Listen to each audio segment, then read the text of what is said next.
بسم اللہ الرحمن الرحیم. ڈیئر ویورز، السلام علیکم. ویورز، سب سے پہلے میں اپنے یوٹیوب چینل کمبیٹرز گائیڈ میں آپ سب کو خوش آمدید کہتا ہوں. آج کا جو ٹاپک ہے وہ ایک طرح سے ایئر مین کی ریکروٹمنٹ کے لیے جو بیسک ریکوائرمنٹس ہیں اس کے اوپر ہے. سب سے پہلے میں ایک طرح سے پاکستان ایئر فورس کا PEF کا انٹروڈکشن آپ کو کرانا چاہوں گا. بہت ہی ایک سمارٹ فورس ہے، بہت کمال کی ایک فورس ہے، ایفیشینٹ ہے اور بڑے تھوڑے حالات میں بہت اچھی کارکردگی ماضی میں اور حال میں ہمیشہ اس نے دکھائی ہے. اگر پاکستان میں کوئی خوبصورت ادارہ ہو سکتا ہے تو وہ پاکستان ایئر فورس ہے. اور پاکستان ایئر فورس کی دھوم نہ صرف یہاں پاکستان میں ہے بلکہ دنیا اس کو جانتی اور مانتی ہے. پچھلے سال فیبروری میں جب پاکستان کے ایک پائلٹ نے انڈیا کا جہاز مار گرایا تھا تو اس کے بعد تو اس کا ایک الگ ہی مقام ہو گیا اور ساری دنیا نے اس کو اپریشیٹ کیا، مانا، اس کے سکلز کو مانا. پاکستان ایئر فورس کا شمار دنیا کی بہترین ایئر فورس میں ہوتا ہے اور ہمارے ٹیکنیشین آفٹر ریٹائرمنٹ بھی اتنے ایفیشینٹ ہوتے ہیں کہ الحمدللہ وہ آفٹر ریٹائرمنٹ بھی ان کی بہت اچھی ایڈجسٹمنٹ مختلف ممالک میں ہو جاتی ہے. اور خاص طور پہ جو یہ اسلامی ممالک ہیں اس میں یہاں پہ بہت اچھے ایک پیکیج پہ یہ لوگ آفٹر ریٹائرمنٹ جاب کر لیتے ہیں. یہ صرف یہ نہیں کہ اسلامی ممالک میں ان کی ڈیمانڈ ہے بلکہ بہت سے اچھے ڈیولپڈ کنٹریز بھی ہمارے جو ٹیکنیشین ہیں خاص طور پہ ان کی مہارت کو تسلیم کرتے ہیں اور ڈیزائر کرتے ہیں کہ وہی پیٹرن وہی سب کچھ ہمارے یہاں بھی ٹیکنیشینز کا یا ایئر مین کا ہو جو پاکستان نے ایک مینٹین کیا ہوا ہے. یہ ایک پاکستان کی گڈ لک ہے کہ ہم الحمدللہ پاکستان ایئر فورس ایسا سکل رکھتا ہے کہ وہ اتنے ماہر ٹیکنیشینز پیدا کرتا ہے کہ دنیا اس کی خواہش کر سکتی ہے. اگر ہم اس کے پاسٹ میں جا کے دیکھیں تو پاسٹ میں بھی اس کی بڑی ایک شاندار جو ہے ہسٹری ہے. 1965 ہو گیا یا 1971 ہو گیا، کسی بھی وار کی صورت میں، کسی بھی جنگ کی صورت میں ہمیشہ اس کی کارکردگی بہت کمال کی رہی ہے. اور میرا یہ خیال ہے کہ آج کا ہر یوتھ جو ہے اس کا یہ ایک ڈریم ہو سکتا ہے کہ وہ پاکستان ایئر فورس کو جوائن کرے. تو آج کا جو سیشن ہے وہ انشاءاللہ یہ آپ کو تمام معلومات دے گا کہ اگر آپ پاکستان ایئر فورس کو جوائن کرنا چاہتے ہیں تو اس کے لیے بیسک ریکوائرمنٹس کیا ہوں گی. سب سے پہلے تو یہی کہ انٹروڈکشن کے بعد کہ پاکستان ایئر فورس کو ہم دو بڑے حصوں میں تقسیم کر سکتے ہیں. ایک آفیسرز ہوتے ہیں اور دوسرے ایئر مین ہوتے ہیں. آج کا جو یہ سیشن ہے یہ ایئر مین کی ریکروٹمنٹ یعنی اس کی بھرتی کا جو کیا پروسیجر ہوتا ہے یا اس کی بنیادی جو ریکوائرمنٹس ہے وہ کیا ہوتی ہیں اس پر ہے. اگر ہم ایئر مین کیٹیگریز کی بات کریں تو ایئر مین میں دو بڑی کیٹیگریز ہیں اور ایک کو ہم ایرو ٹیک یعنی ایرو ٹیکنیشینس کہیں گے اور اس کے جو مشہور ٹریڈز ہیں وہ ریڈیو اور راڈار ہیں. اسی طرح اگر ہم دوسری کیٹیگری کی بات کریں تو وہ ایرو سپورٹ ہیں اور جیسے کہ نام سے ظاہر ہے یہ وہ ٹریڈز ہیں جو کہ ایکچولی پورے ایئر فورس کو سپورٹ کرتے ہیں اور خاص طور پہ جو ٹیکنیکل اور مینٹیننس سیکشنز ہیں یعنی ایرو ٹیکنیشینس کے جتنے بھی ٹریڈ ہیں ان کو یہ مینٹین کرتے ہیں اور ان کو ہیلپ آؤٹ کرتے ہیں. ایرو سپورٹ کے ٹریڈز کی اگر ہم بات کریں تو اس میں مشہور ٹریڈ جو ہیں وہ جیسے کہ اکاؤنٹ کا ٹریڈ ہو گیا جو کہ آپ کی سیلریز اور تنخواہوں اور دیگر جو ہے چیزوں سے ریلیٹڈ ہے. اس طرح ایک ایڈمن کا شعبہ ہے، ایڈمن یعنی ایڈمنسٹریشن، اور یہ پورے بیس کی ایک طرح سے ایڈمنسٹریشن کرتا ہے، پورے بیس کے معاملات کو سنبھالتا ہے. اسی طرح GC ہے، GC کا مطلب ہے گراؤنڈ کمبیٹیئرز. یہ ان کے ذمے بیس کے اندر کی جو حفاظت ہے ان کو دیکھنا، اس کو دیکھنا، سیکیورٹی کا جتنا سسٹم ہے اس کو دیکھنا وہ ان کے ذمے ہے. اس کے علاوہ بھی بہت سارے ٹریڈز ہیں.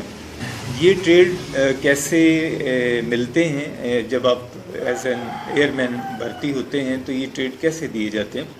تو ان ٹریڈز کا تعلق بیسکلی آپ کے ایج لمٹ کے ساتھ اور آپ کی پرفارمنس ٹیسٹوں میں اور ماضی میں جو آپ کے نمبر حاصل کیے ہیں SSC اور HSSC گریڈز، اس کے علاوہ آپ کا IQ، آپ کی اوور آل پرفارمنس اور سب سے بڑھ کے جو ایج لمٹ ہے اس پہ پھر اس میں آپ کا نیچرل بینڈ بھی دیکھا جاتا ہے کہ آپ نیچرلی جو ہے آپ کا مائنڈ جو ہے وہ کس طرف جاتا ہے، وہ بھی اس میں کام کرتا ہے۔ یہ 4-5 فیکٹرز جو ہیں یہ دیکھے جاتے ہیں، اور اس کے بعد پھر آپ کو مختلف ٹریڈز، چاہے وہ ایرو ٹیکنیشینس کے ہیں یعنی ٹیکنیکل ٹریڈز ہیں، یا پھر ایرو سپورٹ ٹریڈ ہیں، ان میں سے یہ ٹریڈ آپ کو دیے جاتے ہیں۔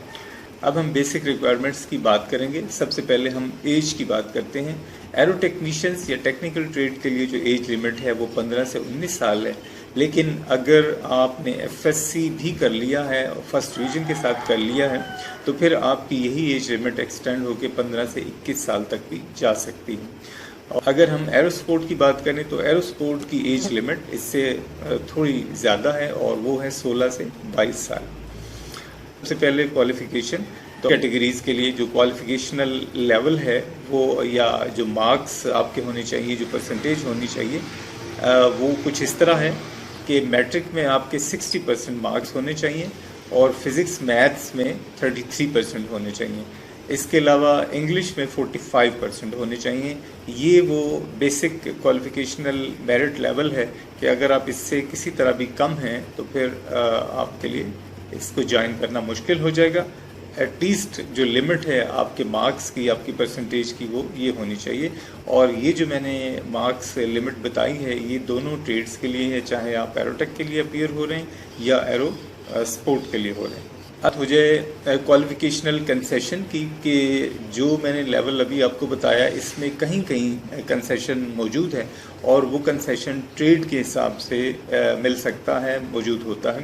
جیسے میں کہوں کہ جو GC ٹریڈ، جیسے کہ گراؤنڈ کمبیٹیس میں نے کہا تھا، تو یہ اس کا جو لمٹ ہے، میرٹ لمٹ یا SSC میں آپ جو نمبر حاصل کرتے ہیں، یہ 50% تک بھی ہو سکتا ہے۔ اسی طرح جو پرووسٹ ہے، جس کو ہم ایئر فورس کی پولیس ہم کہہ سکتے ہیں، پولیس ڈپارٹمنٹ کہہ سکتے ہیں، اس کے لیے جو ہے پرسنٹیج 55% ہوتی ہے۔ اسی طرح ایک اور ٹریڈ ہوتا ہے جس کو ہم MTD کہتے ہیں، جس کا شعبہ جو ہے یہ وہیکلز اور گاڑیاں اور ڈرائیونگ وغیرہ یہ سب کچھ اس میں آتا ہے۔ اس کی جو پرسنٹیج لمٹ ہے وہ 50% ہے۔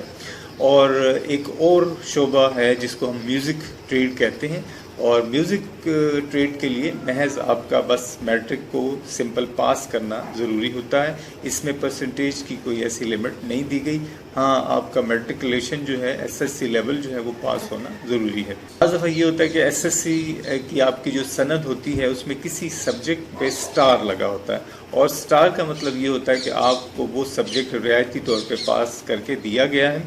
تو یاد رکھیں، اگر یہ اسٹیرک جو ہے کسی اور سبجیکٹ میں لگا ہوا ہے اور میتھ، فزکس اور انگلش پہ نہیں ہے، تو پھر آپ جو ہے اپلائی کر سکتے ہیں، پھر آپ ایلیجیبل ہیں اور اپلائی کر سکتے ہیں۔ لیکن اگر آپ کا یہ اسٹیرک جو ہے وہ فزکس، میتھس یا انگلش پہ لگا ہوا، تو پھر آپ اس کے لیے اپلائی نہیں کر سکتے۔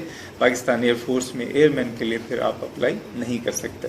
پاکستان میں کچھ علاقے ایسے بھی ہیں کہ جہاں پہ کچھ کوالیفیکیشنل یا پرسنٹیج کے حساب سے کنسیشن دی جا سکتی ہے۔ کوئٹہ کے لیے جو پرسنٹیج ہے، چاہے آپ نے سائنس کے ساتھ میٹرک کیا یا آرٹس کے ساتھ میٹرک کیا، اس میں آپ کی پرسنٹیج 55% ریکوائرڈ ہے، جبکہ باقی کا جو صوبہ ہے، صوبہ بلوچستان، کوئٹہ کو چھوڑ کے، اس میں جو آپ کا ایگریگیٹ ہونا چاہیے وہ 45% ہونا چاہیے۔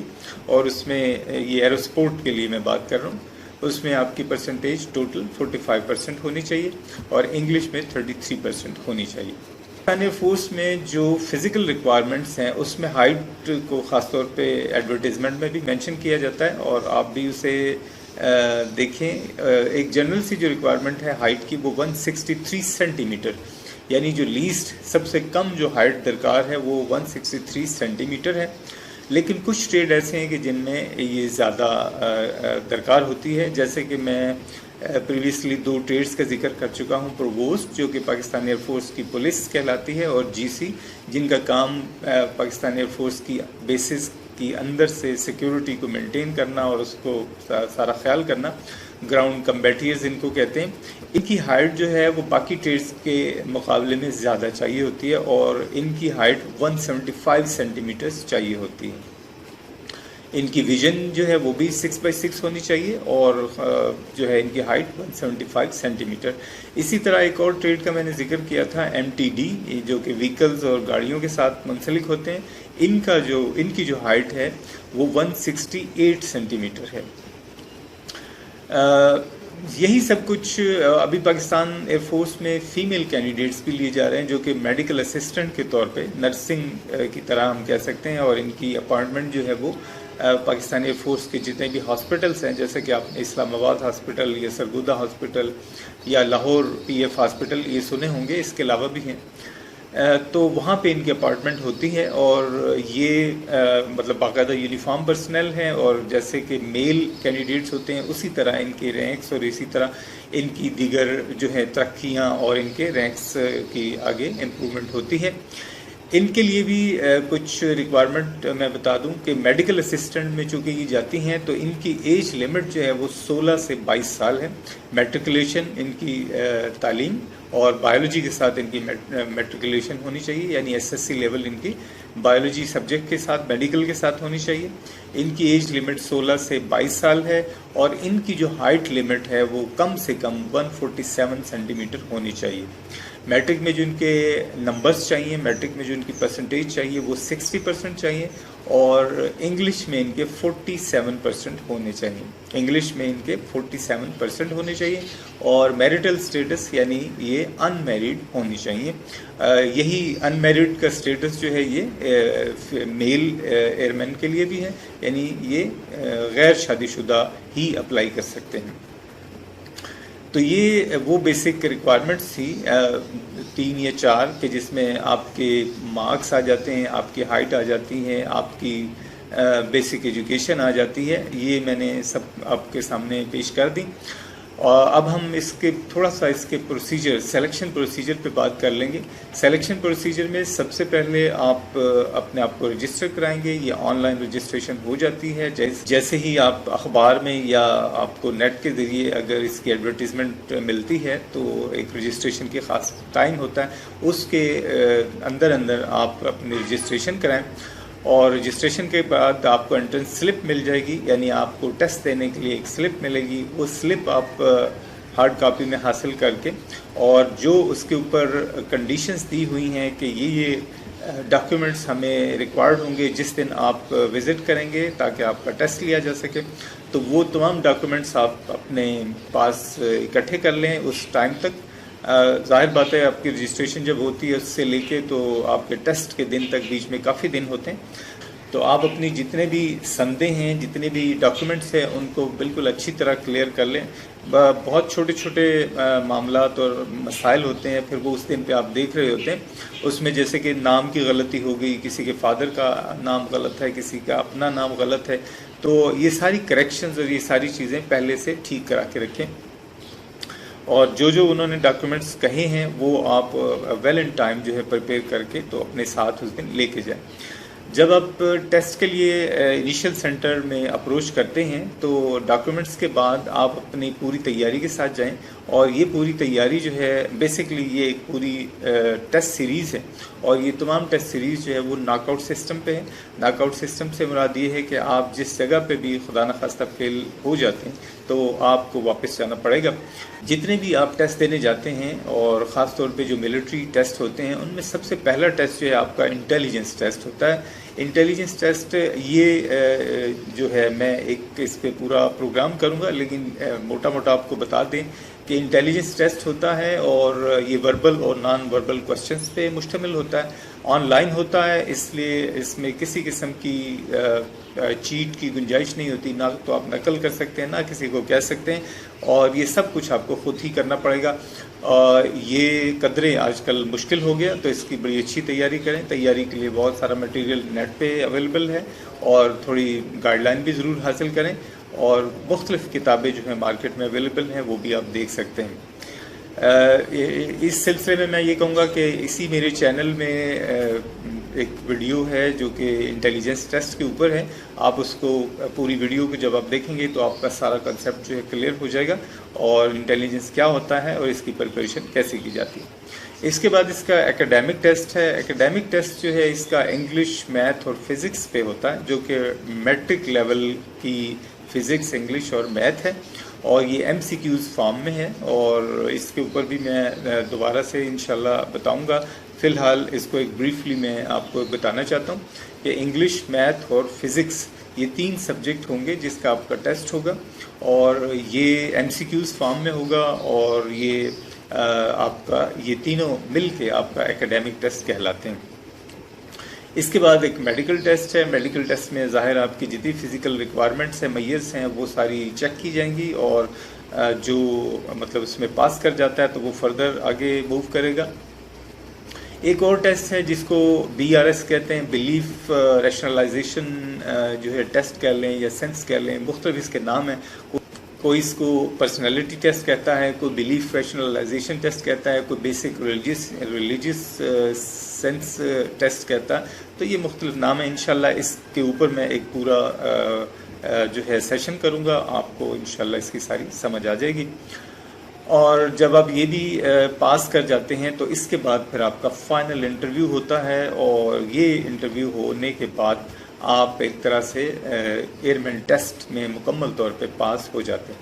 اس کے بعد جو آخری ہرڈل رہ جاتی ہے وہ آپ کا میرٹ ہے، کہ اس تمام کے باوجود کہ آپ پاس ہو کر گئے ہیں، تمام ٹیسٹ سیریز جو ہے وہ پاس کر گئے ہیں، آیا آپ میرٹ میں آتے ہیں یا نہیں آتے.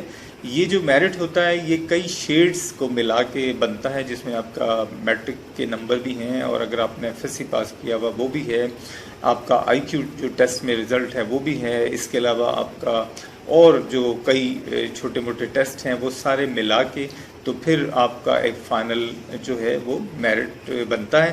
اور اگر آپ اس کو بھی کوالیفائی کر جاتے ہیں تو پھر آپ انشاءاللہ پاکستان ایئر فورس کو جوائن کر لیں گے.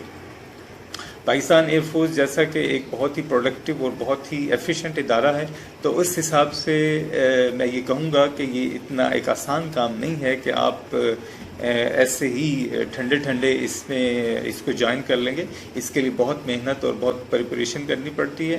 آپ میرے اس چینل کو بھی دیکھتے رہیں، یہ بھی بہت زیادہ آپ کو سپورٹ کرے گا.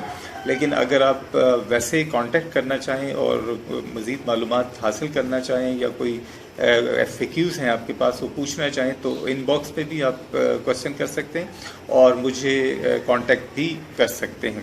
تو انشاءاللہ میں نے کوشش کی ہے کہ تمام بیسک جو ریکوائرمنٹ ہے پاکستان ایئر فورس میں as an airman join کرنے کے وہ آپ کو میں بتاؤں، اور ہوپ فلی کہ ایک معلومات انشاءاللہ یہ آپ کو بالکل ٹھیک پہنچائی گئی ہے. آپ یہ معلومات سن کے اس کے بعد آپ اپلائی کر سکتے ہیں. آخر میں یہ کہوں گا کہ یہ ویڈیوز اگر آپ کو اچھی لگتی ہیں تو ضرور شیئر بھی کیجیے اور سبسکرائب کرنا نہ بھولیں، اور اپنا خیال رکھیے گا. انشاءاللہ پھر اگلے سیشن میں ملاقات ہوتی ہے. اللہ حافظ.